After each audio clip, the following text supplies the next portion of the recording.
artists really don't want to hear this. It's for the same reason. It maps 1-to-1, right? They work so hard to create all these songs and all this content, and they want to expose their audience to more of their other stuff. And it's like, look, man, if you do the job of acquiring the fan right, they're going to get exposed to that. The only reason we're advertising and creating front-end experiences, short form videos, content for people to see who don't know about you yet, the only reason we're doing that is to get them into your world. So you should find the thing that gets them into your world best at the lowest cost and only spend on that. You are now listening to the Creative Juice podcast, brought to you by Entrepreneur.io.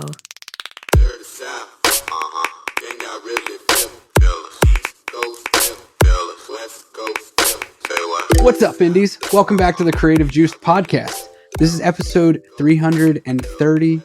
I'm your host, Jack McCarthy. With me, as always, is Circa. And we're here to talk today to those of you who might be maybe feeling a little bit concerned, strained, like you're on a hamster wheel, wondering how many songs am I going to have to put out?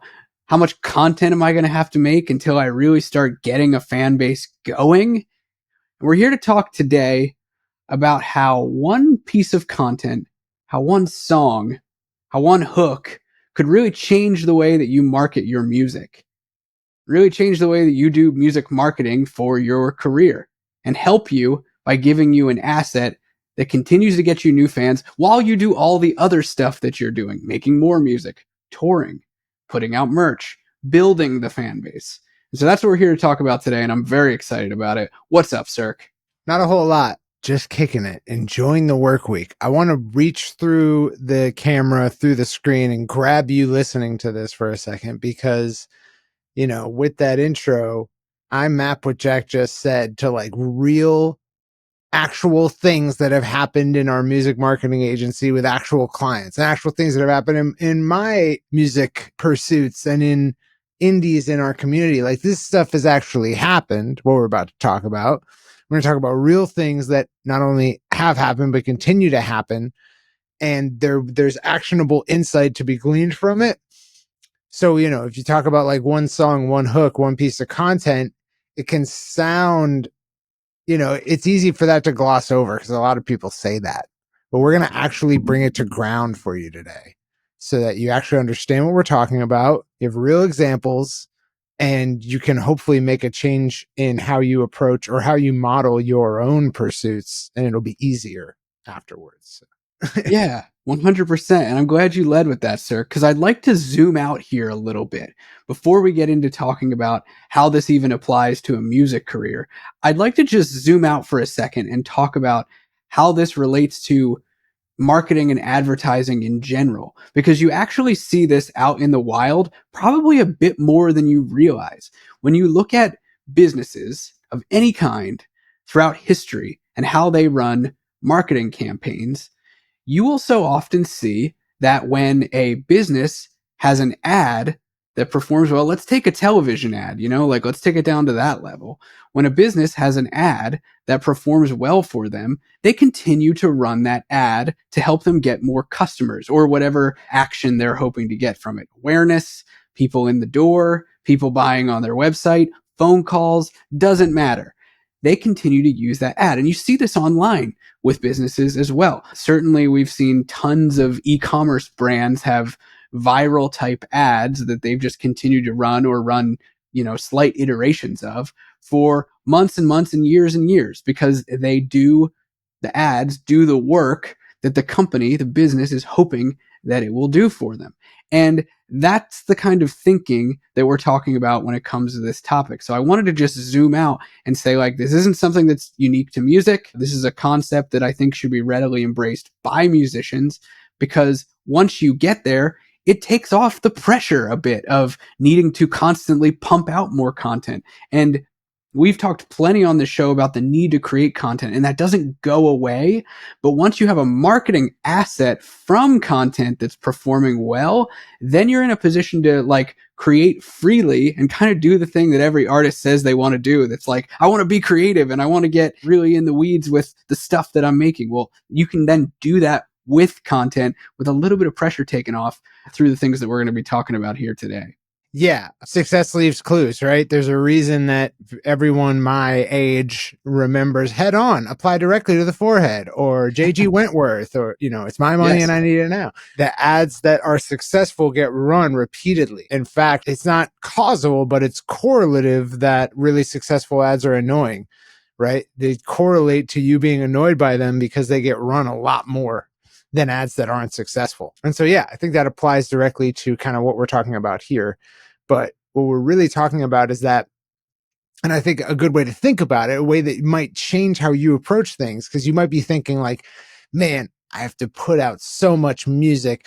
I have to put out so much content. It's like, when does it all actually mean something? It's like, well, it might actually mean something in a very sharp moment, because we tend to find that it's not the volume of work that you do that really contributes your results. I mean, this is kind of a debate. Like, we could abstract this away and say, well, it's the whole volume of stuff you did, because if you didn't do that whole volume, you wouldn't have found this one piece of content, and you can't have one without the other. But really it's content all the way down. Yeah. Right. Yeah. What it really means is that, like, probably it's the case that out of 100 short videos you create, pieces of content, one or two of them will be really, really performant for you. And it's not even worth it to compare the rest of them to those one or two. And really, the job of continually producing these short videos and continually releasing singles is to get you good enough to make and to find the one or two that just really make all the difference.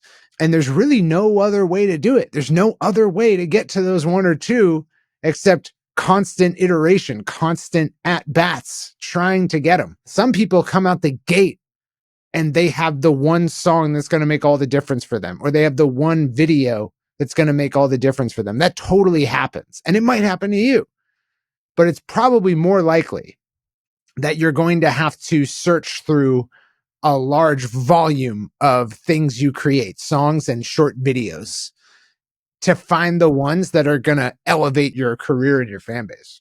Yeah, for sure. I'd like to share a story related to that point, Cirque. Recently, with a band that we've been working at the agency for years. They have viral TikTok content, and they pretty much have a viral video weekly because they've started doing a series, and this series regularly goes viral, and it's great. The first one that went viral looked to me to be the one. And this band has gone viral before. They're great. They've gone viral with long form content. Now they're going viral with short form content. It's wonderful. But what we were seeing with this TikTok viral video series that they've been doing is the first one that went viral. I looked at it and I was like, I think this might be the one. We started running advertising traffic on it on TikTok ads, because that can work really well when you've got viral content on any platform. You run ads on it, that amplifies it, and you build this sort of flywheel of organic growth, paid traffic growth, marketing asset that continues to help you grow. That's kind of the like cycle that we're talking about here. That's kind of the thesis of this whole episode, I think. So we saw this piece of content and I was like, I think this is the one. We started running TikTok ads traffic on it back to their profile. Great. It was performing fantastically. As they continued to release more viral videos or more videos, I should say, some of which went more viral than others or got more traction than others with fan base growth, we tried running ads on the rest of them. And what was interesting was when we pivoted away the ads from that first video that really blew up, and we started testing ads on the others, while some of them underperformed in terms of ads performance, so like higher cost per profile view, for example, and some of them remained about the same, so similar cost per profile view. What was really interesting was that the types of fan base engagement after the click, meaning people that were going to their profile and consuming the rest of their content, just wasn't quite the same as the one video, the first one that really took off. And when we pivoted ads back to that, so we switched back to that campaign, every time we've done this, and we've tested it 3 or 4 iterations over at this point to see if this was really what was going on. Every single time we pivoted back, it was like, yep, organic growth is back up. Yep, more people are watching the videos that we drop every week. Yes, this one video is getting more people finding us, discovering us, and consuming our content week over week, month over month. And it was a really interesting sort of re-underlining for me of this concept. Yeah. So this happens also, like there's a 1-to-1 correlation between this and something that happens in the world of e-commerce, advertising, building a Shopify store, selling online products. It's a total world, Shopify junkies, and they're very good at Facebook ads. A lot of our knowledge about Facebook ads comes from the e-commerce world because they do the most testing, the most spend. In that world, it's common for e-commerce store owners to want to have a bunch of different products being advertised. So, like of the ads that people see, they don't want just one product being in the set of things they might see. And that's wrong. They should only have one product, and it should be the product that most reliably generates customers at the lowest cost. This is like sort of the standard approach for if you want to scale an e-commerce brand is like, let's stop buying customer journeys with subpar products. And for the store owner, it's like, oh, I want to show them all like we work so hard to have this huge product set and we want to expose people to all the different products we have. And what if there's another best product and waiting in the wings? And it's like, you can do that with structured testing, but like by and large, like 99% of your spend should be going towards your one hero product that acquires customers really well.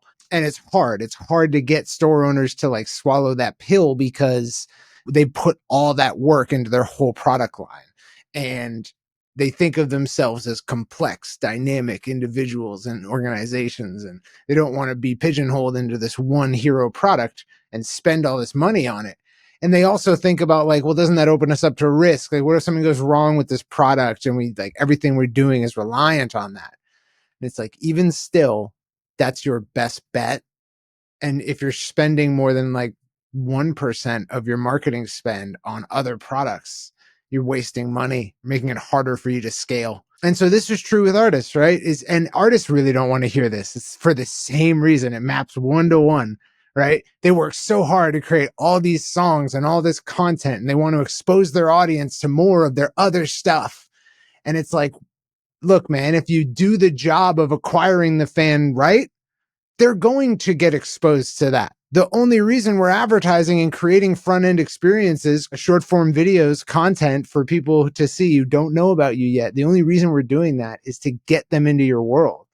So you should find the thing that gets them into your world best at the lowest cost and only spend on that. I mean, it's probably even harder for artists to hear that than it is for store owners because they have this creative ownership over their whole body of work. We always talk about Coin and how they hate their one like best song. Talk too much, yeah. They have to play it all the time and they think it's not very complex. And it's like, well, it probably isn't very complex. And that's why it works really, really well. Shout out Coin. I love that song. Yeah, I love that song too. They hate it. I'm sorry that you hate your baby so much, but I love it.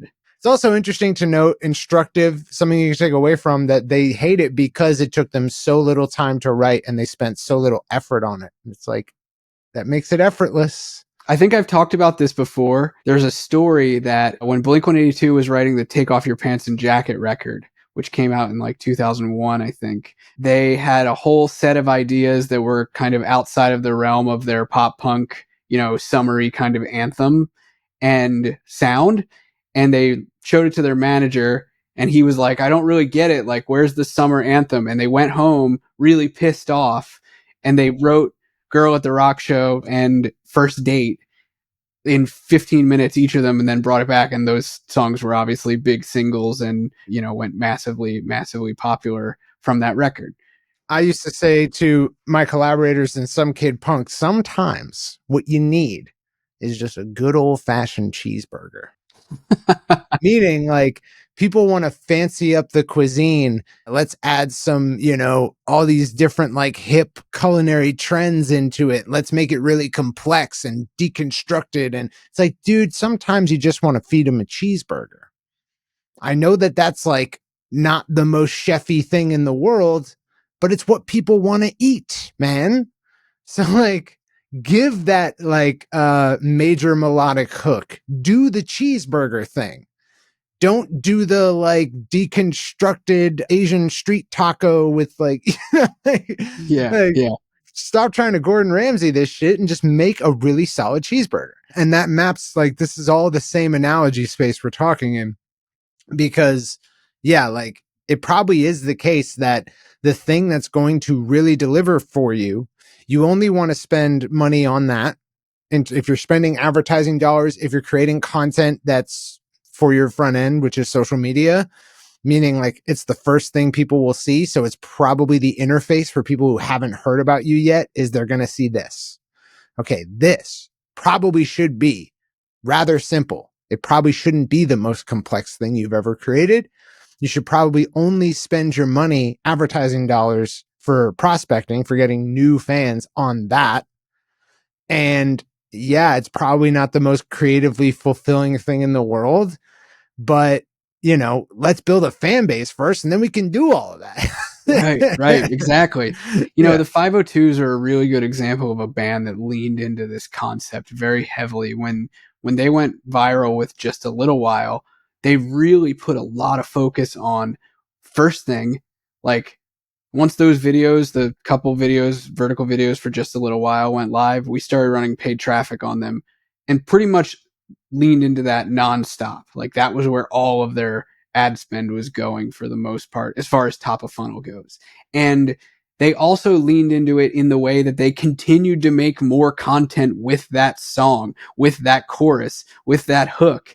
And it worked so well, and they still do that. Like I still see videos of their most recent tour with Just a Little While as the leading piece of content, the leading, you know, the meat of the content. And it's great because people love it. It's a great song. People love to sing to it. People love to see other people singing to it. And you know, it was funny when we were running ads for different songs when they were releasing more songs ahead of their next release after that album, all of those efforts kind of paled in comparison, just like I was talking about with the other agency client. Same sort of thing. Yeah, and it's also instructive that like about a year after that first success with the Just a Little While sort of performance video, they made a music video that cost money, that took time, it was very polished, cool music video. If you're a fan of the 502s, they've tried to post that music video before. They've also reposted the original viral clip many times. And almost every time it reached about 1 million views in short order. In fact, the music video failed to outperform the nth reposting of the original video. Yeah. Yep. So you could repost that video 10, 20, infinite times, and it'll probably always outperform a fresh posting of the music video variant of it, which is to say that it's an example of trying to fancy it up. It's an example of like, you probably would have been better off just hammering home even more than you thought was possible on that one clip. Now, you don't want to become one dimensional, but what we're really talking about is we're talking about an interaction that for each person will only happen once.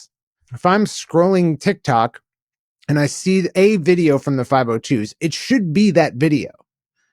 If I'm not already following them, it should be that one viral video, because that it's the highest opportunity, the highest chance they have of capturing me.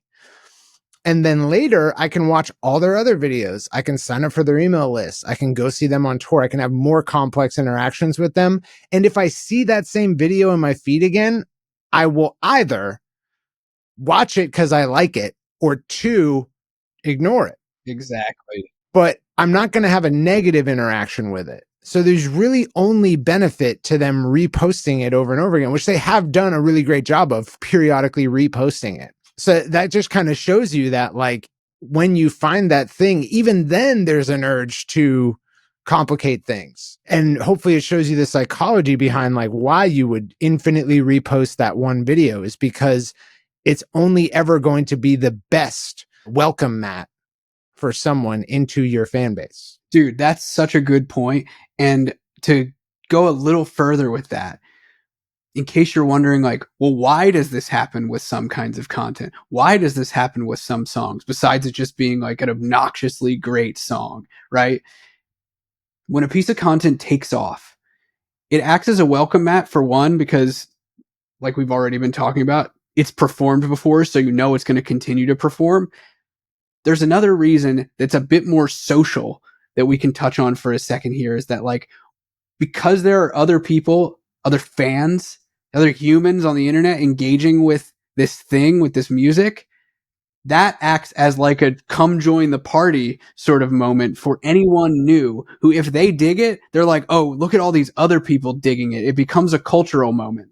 And that can extend far beyond a moment. That can be moments for months or even years, which is really cool. That's the kind of thing where it's like, oh, I don't want to be late to the party, so I'm jumping in on this. If I find something I like and I see a lot of people engaging with it, socially, I'm programmed to be like, whoa, all right, I want to dig into this. I want to know more about it. I like it. What is this? Yeah, it's not just the case that your most successful song or your most successful short form video is the most likely to, even with nothing on it, like the first person who sees it is more likely to convert off that into a fan than they are some other piece of content or some other song.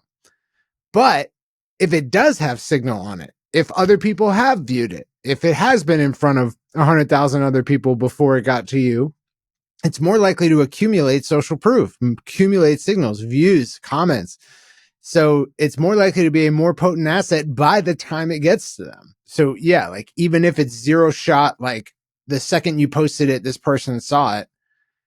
Yeah, maybe like you want to expose them to these other pieces of content, but the chances of it getting to them with tons of other people having seen it already is much higher. Right. Exactly. And that's why, like, I'm really coming to a belief that the top of funnel formula for growing an audience really is organic, then paid, then evergreen.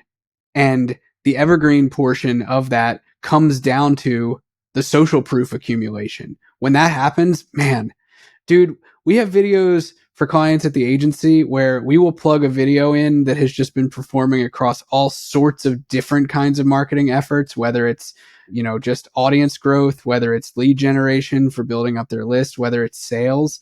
And when you have something like that that works well, you can really plug it into anything you want and it becomes an evergreen asset and usually outperforms your testing variants, which is really, really cool because it gives you an opportunity, like we talked about at the beginning of the episode, to have something that's working for you while you work on new stuff, which I think at the heart of every creative is kind of the rub or what they want when they kind of push against marketing a little bit. You know, they're like, well, I don't want to do the thing. Well, it's like, well, if you do the thing, then you'll build the asset. Then you can do more of the stuff that you like. Yeah. Yeah. So it's like, if you're listening to this right now and you're at this earlier phase in your career where you've yet to have a moment, like you've had a steady build or a steady grind, or maybe not, but you haven't had like a breakout thing or something that just does orders of magnitude better than everything else you've done so far. Here's where you're at, right? You may not have, you might have all the skills you need to create that breakout thing. You might not need to gain any more skills, but you just might not have gotten to the point where it occurs in you trying, right? So it might be that try number 30 for you is the one where you will create the breakout thing and you're at try number 5, right? And so it just takes iterations. Or you might not have the skills you need to get there. You might not have the skills you need to create the thing that's going to be the breakout thing. That might be musical skills, production skills. It might be video content creation skills. Okay. How are you going to get those skills? You're going to learn those skills. How are you going to learn those skills? Well, probably the quickest way for me has always been, let's just go make a mess. Let's just go try it badly. Because when you try it badly, you learn very quickly what went wrong. And so that's an iteration thing again. It probably, let's say that on try number 30, you'll actually be done learning the lessons you need to create the breakout thing. And then it's just a number of iterations till then. And that's why we say from the beginning, you should be creating content and music and releasing it as cheaply as possible until you get through the necessary iteration cycles where you learn what you need to learn, improve in the ways you need to improve, and then make enough tries that you just happen to find it. And it's important you do that at low cost because otherwise you'll burn out budget. It's important that you do it sustainably. Otherwise, you'll burn out motivation. So we need you to be doing it at whatever pace allows you to do it indefinitely, because it's only a number of iterations between you and that breakout thing. Okay, so we want to get you there, but we're going to do it organically, because if you're spending ads on a bunch of things that aren't the breakout thing, you could also burn out budget. So we want to do it cheaply. We want to do it without paid traffic, because it's every dollar of paid traffic budget you put in, every dollar of ad budget you put in is just going to be orders of magnitude, meaning 10x, 100x, 1000x more effective once you have the breakout thing, once you have the just a little while video. So we want to get you there. And that's why Jack said content, then paid traffic, because we're going to do content until we find a breakout thing. Right. Here's another really good example. Another artist from the agency. Even before we started working with them, this was years ago. They had a video. It went viral on YouTube. They were like, sick, we've got a viral video on YouTube. About a year later, they were talking with me and they were like, should we push this video a little bit more? And I was like, why don't you just post it on Facebook and see what happens? Because like they really hadn't done a whole lot with it. Maybe 1 or 2 posts here and there, but it didn't go crazy like it had on YouTube. Posted it on Facebook. It went viral. They were like, what's next? I was like, run ads on it. Now is the time. You've got the traction. It's a proven asset. Now you've proven it on 2 channels organically. Run traffic on it. Let's see what happens. I think they were spending $20 a day, and within 3 days, it was like super internationally viral, which was crazy. And this was in 2018. So like this is years ago, but I'm saying this to say like the formula is going beyond time at this point. It applies to long form. It applies to short form. It applies across platforms.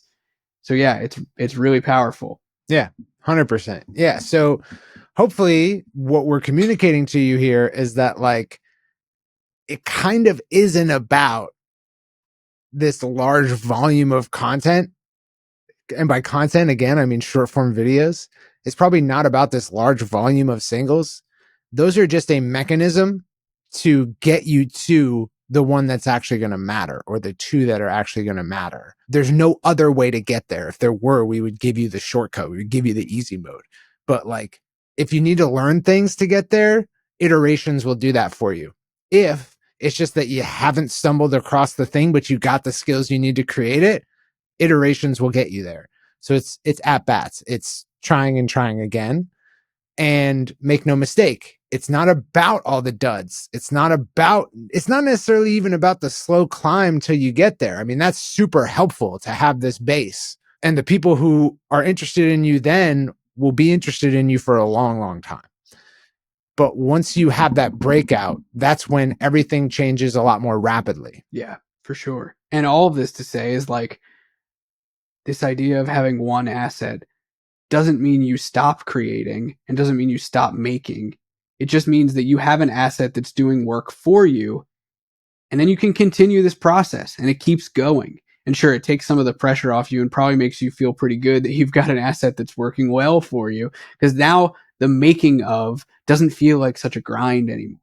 And I think that's what everybody wants, is to make it so that it doesn't feel like a grind anymore, knowing that you worked towards something that is now working for you.